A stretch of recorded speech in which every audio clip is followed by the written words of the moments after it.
Welcome to Fitzgerald Racing Services. Come inside and let's take a look at what's going on. So over here we have a customer's Cayman in just to have some diagnostics work done. We've got a fault in the higher RPM, so we've thrown it into the dyno to check that higher 7,000 RPM issue, which you can't replicate on the road. And we've also got a beautiful Boxster here that we've just completed an engine conversion on, so we've upgraded the capacity in that engine, which is something that is not that common, but a very unique skill set to what we offer. And this car here is a very popular vehicle amongst the track crowd, and one that participates in a lot of events, and we've developed from the ground up.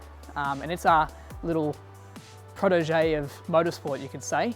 A 997 Series 2 base. And we've completely stripped it out. It's got a carbon lightweight kit on it with carbon cup car doors. I'll just take you over and show you those. So, light as a feather. We've stripped the interior out and custom built side intrusion bars on the car, as well as upgraded the cage, just to offer the client extra safety when she's buzzing around Bathurst.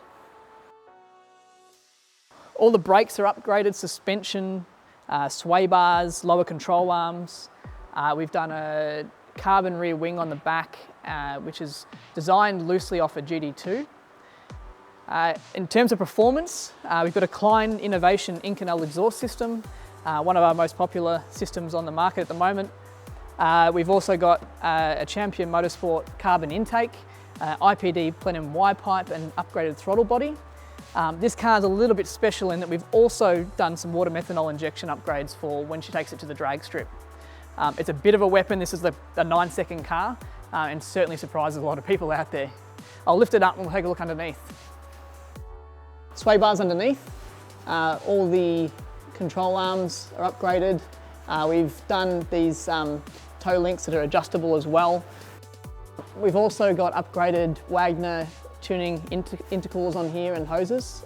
They offer a bigger capacity over the factory ones. It allows the car to keep a lot cooler on the track, and that in turn generates more boost and more reliability.